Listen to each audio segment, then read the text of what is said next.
Welcome to Bison Information Network News. I'm Lydia Crackle. A Fargo man has been arrested in a sex sting operation earlier this week. During the undercover operation known as Guardian Angel, detectives posed as an underage female communicating with nearly 40 people looking to exchange money for sexual acts. Of the 39 people who responded to the ploy, only 42-year-old Wade Clifton Rafar was busted and booked into the Cass County Jail on Tuesday.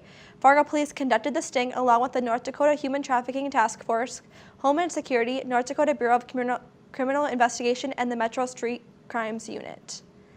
U.S. Senator Heidi Heitkamp has fired a campaign staffer responsible for naming sexual assault survivors in a recent newspaper advertisement.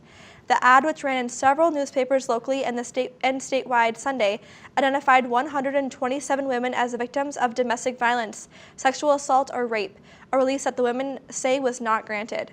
In a statement Tuesday, Heitkamp said, and quote, "I deeply regret this mistake, and we are in the process of issuing a retraction, personally apologizing to each of the people impacted by this and taking the necessary steps to ensure this never happens again." This campaign blunder comes just 3 weeks before Election Day, where Heidi will face off with Republican challenger Representative Kevin Cramer for re-election. The White House is holding a wait-and-see stance to the suspected killing of Washington Post columnist Jamal Khashoggi. Inside the Saudi consulate in Istanbul, Jeff Zeleny reports. President Trump denying tonight the U.S. is trying to help Saudi Arabia cover up its alleged involvement in the apparent murder of journalist Jamal Khashoggi. No, not at all. No, I just want to find out what's happening. Despite mounting evidence of the Saudi kingdom's hand in the disappearance and suspected dismembering of the Washington Post columnist 2 weeks ago in Istanbul, the president still taking a wait-and-see approach, even as he touts the importance of the U.S.-Saudi relationship. Saudi Arabia has been a very important ally of ours in the Middle East. I want to find out what happened, where is the fault, and we will probably know that by the end of the week. In the Oval Office today, the absence of U.S. moral leadership on clear display. The president would not say why the U.S. is waiting for a Saudi investigation, rather than relying on U.S. intelligence. Well, he wasn't a citizen of this country, for one thing, and we're going to determine that, and you don't know whether or not we have, do you?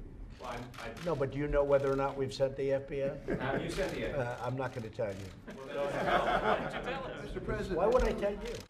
Tonight, Secretary of State Mike Pompeo is returning to Washington after a fact-finding mission to Saudi Arabia and Turkey. Talking to reporters in Istanbul, he defended the U.S. decision to give Saudi leaders time and space. It's not about benefit of the doubt. It's that it is reasonable. It's reasonable to give them a handful of days more to complete it so they get it right, so that it's thorough and complete. As the diplomatic and political crisis deepens for the White House, a growing chorus of Republicans saying the president is not doing enough. I don't think he fell through a hole in the space-time continuum. I think he's dead.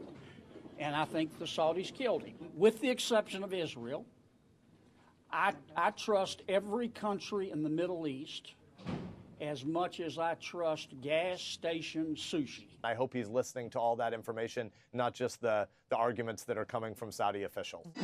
Since choosing Saudi Arabia last year as the site of his first foreign trip as president, Trump has worked to forge a strong rapport with the kingdom, showing little, if any, skepticism of Saudi leaders. I hope that the king and the crown prince didn't know about it. That's a big factor in my eyes, and I hope they haven't. That interview with Fox Business today, only the latest in the president's media blitz, doing a crush of appearances 20 days before the midterm elections. He's placing himself at the center of the conversation, but when asked whether he will own some of the blame if Republicans lose control of Congress, he told the Associated Press, no. The Washington Post columnist has not been seen since he entered the consulate on October 2nd. Saudi and Turkish investigators are at the residence of the Saudi consulate in Istanbul looking into his disappearance. Moving on to weather in the metro area, temps have been all over the place. Rain turned into snow, and now this week, sunshine. Bison Information Network reporter Noah Zimmer talked to students about the early snowfall in our region in this week's Bison on the Street. Walking to classes is going to suck, but I like the winter, so it'll be fun. I guess I don't really like that it came so early, but I like snow, so I guess now that we have like a second spring, fall thing going on, I kind of just want winter to happen now, so. No, I'm not excited for the winter. I wasn't prepared. I mean, it looks like the leaves weren't even prepared also. They're still falling and snow's already come. Yeah, I had to actually buy a jacket right here, so. I wasn't really ready yet, but I guess it's okay. I mean, I'm driving now and my car always gets full of snow this time of season, but That's okay. Snow's nice. I'm pretty happy about the snow coming. Ever since I was a little kid, I always kind of liked the snow. I mean, obviously, it kind of gets to be a pain when when your feet end up getting soaking wet and cold and you don't have boots on and stuff like that. But otherwise, it's usually pretty good. And now we take it to our weekly weather segment with Jalen Ander. Thanks, Lydia. Unlike the snow of past weeks discussed in the Bison on the Street, the past 48 hours in the Fargo area have been wonderful in terms of weather, and we can see that will pretty much continue throughout the week, especially on Friday with a high of 56 and a low of 29. Precipitation not a factor tomorrow, and humidity will be about in the mid-range at 58%. But wind speeds will be a bit high at 21 miles per hour, so make sure to watch out for the wind. It's going to be blowing around tomorrow. Make sure you put a little extra hair gel in or something. And looking forward to our 7-day forecast, we can see that these partly cloudy days will be continuing throughout the week, with Friday, Saturday, Sunday, Monday, Tuesday, Wednesday, and Thursday all containing at least partly cloudy or fully sunny days. Highs of about 53 will be the norm within the next couple days, and it won't get a little bit cooler until Thursday. But throughout the next 7 days, we should see pretty good weather in the Fargo-Moorhead area. Back to Lydia at the desk. Sounds good. Thanks, Jay. Coming up, Dean Brashani announces the name of the newest expansion coming to NDSU, and the Gold Star Marching Band gives one local a surprise wake-up. Debris and shattered lives. Just over a week has passed since Hurricane Michael tore through the Florida Panhandle, and for some, the recovery process will be lengthy. John Lawrence reports. Mexico Beach, all but unrecognizable to those who call this place home. It's almost like you're in a dream, like it's not really real, but you know it is. Residents are literally picking up the pieces left by Hurricane Michael. Pictures, anything that's you can't replace, just the things that are irreplaceable. Our house, what's left is a concrete slab, and everything that the house and whatever was in it is in that pile of debris that's up at the street. Hurricane Michael is responsible for at least 32 deaths in 4 states: Florida, Georgia, North Carolina, and Virginia. Roughly half of the confirmed fatalities were in Bay County, Florida, where Michael landed at Category 4 status. But sheriff's deputies say they're finding more victims as the water recedes. They also say people who didn't evacuate could be buried beneath piles of concrete, wood, and metal. Despite the damage, residents say a renaissance is on the way. We will rebuild and we'll be okay. This isn't the end of Mexico Beach. We still have a big story to write, and we're going to write one. FEMA has teams in Florida helping residents register for disaster help. There are also dozens of distribution stops in Florida and Georgia where victims can get food and water. I'm John Lawrence reporting. The Florida Department of Health provided an online form to identify the missing or those needing help. Moving locally, NDSU's newest expansion to Sudrow Hall will be named in honor of Aldriven. Aldriven is a biotechnology company known for their work in nucleic acid protein production and antibody development with operations in the United States and Europe. The company's headquarters are located in Fargo. According to Dean Brashani, Aldriven Tower will be the result of a philanthropic support provided by alumni businesses and friends who are funding the $28 million construction project. The 74,000 square foot 6-story tower will be expected to be completed by January of 2020. Today was the second day of Discover NDSU. The 2-day annual event is aimed at offering high school juniors and seniors with all the resources they need to be successful in applying to come to NDSU, as well as answer any questions they may have. A showcase of programs and an admission presentation is required for attendees, but they also have the opportunity to tour the many residence halls. If you missed this year's Discover NDSU event, not to worry. NDSU holds many on-campus informational sessions for high schoolers and offers tours by appointment any day of the week. If you have questions on this event or how you can visit NDSU, you can call the Office of Admission at 701-231-7134 or email ndsu.visit@ndsu.edu. Festival Concert Hall was a busy place this week, offering up many opportunities for students and locals to listen to music. It's all began on Saturday with the NDSU Choral Ensembles concert and ended last night with the University Symphony Orchestra.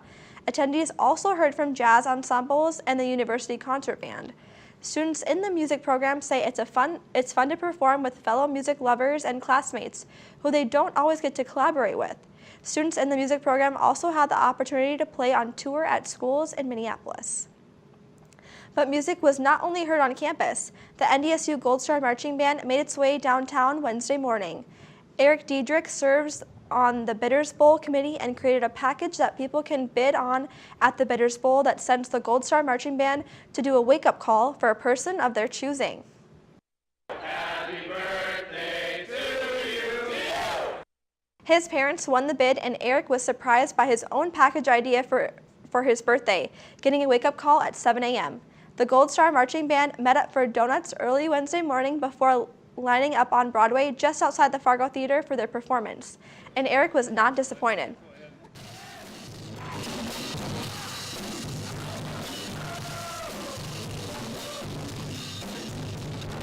I got about 40 kids from the marching band. They came down and we had donuts and coffee and juice and played On Bison and Hey Baby and sang Happy Birthday to Eric. So it's an early morning, but it's a lot of fun. Tomorrow from 12 to 2 p.m., the Center for Writers will be hosting its Student Open House in celebration of their new location on the lower level of the Union. The open house will have games and snacks for students interested in the services provided.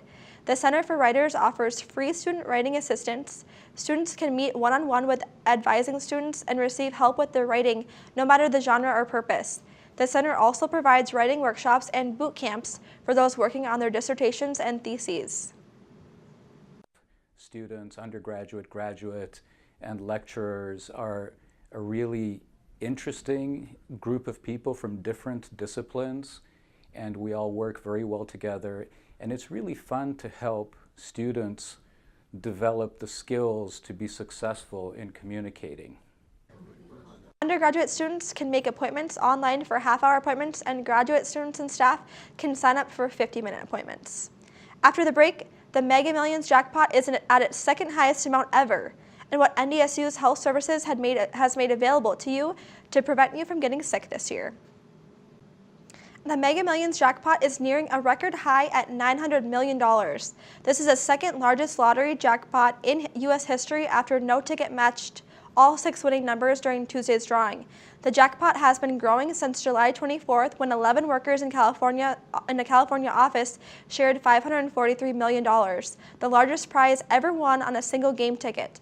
Although the odds of winning are 1 in 302 million for a Mega Millions and 1 in 292.2 million for a Powerball, you still have the chance at the money by buying a ticket. The next drawing will be held Friday night at 11. NDSU is now making it easier to reduce your carbon footprint while tailgating by offering all-in-one recycling across campus. This means that sorting your recyclables is no longer needed. NDSU team makers have arranged proceeds of recyclable cans, bottles to be put towards student athletic scholarships. The Student Government Environmental Sustainability Club put this initiative in place after finding out Fargo's landfill only has 3 years' worth of space left. If you'd like to do your part, look for team makers handing out blue bags next time you're tailgating. And flu shots are now available on campus for the 2018-2019 school year. NDSU Student Health Services announced the vaccination availability earlier this week, noting a price increase. The shot is offered at $41 for enrolled students by appointment, although students are encouraged to check with their insurance company as the service may be covered. To make an appointment for the vaccination, you can schedule online or call 701-231-7331. If you're pregnant and thinking about whether or not you should get the flu shot this season, the Center for Disease Control and Prevention may have some news. Here's Kim Hutcherson with today's Health Minute. The flu vaccine reduces a pregnant woman's risk of hospitalization due to influenza by an average of 40%, according to the Centers for Disease Control and Prevention. The CDC analyzed data from more than 2 million pregnant women over 6 flu seasons and found that a flu shot significantly reduces a pregnant woman's chance of hospitalization for a flu-related illness. Among the key findings, more than 80% of pregnancies overlap with flu season. The flu vaccine was equally protective for pregnant women during all 3 trimesters, even with underlying medical problems like asthma or diabetes. Health authorities say pregnant women can get vaccinated at any time during their pregnancy. The CDC says an estimated 80,000 Americans died of flu and its complications last winter, making it the deadliest season in more than 4 decades. For today's Health Minute, I'm Kim Hutcherson. Joe, what can we see tonight in sports? Well, we're going to look at some NDSU soccer and volleyball highlights coming up in a little bit, and I'll also give you an update on MLB playoffs. Sports is coming up right after the break. NDSU has enjoyed quite a bit of success when playing the Western Illinois Leathernecks in Macomb, Illinois, and last week's matchup proved no different as the Bison blew out the Leathernecks at home. The Bison came in with an offense and defense that came to play, thoroughly beating Western Illinois by a final score of 34-7. Easton Stick went 11 of 20 passing with 123 yards and a touchdown, while Lansdowne had 15 carries for 64 yards and a touchdown. On the defensive side of the ball, Bison forced 5 turnovers. 4 of them were interceptions, and 1 was a fumble that was returned for a touchdown by Dan Marlette. The 2 top defenses in the Missouri Valley Conference will meet at the Fargo Dome this Saturday, with the Redbirds of Illinois State coming to town. The Redbirds are giving up an average of 12 points per game, while the Bison are allowing 12.5 points per game. On the offensive side of the ball, both teams are averaging 39 points per game.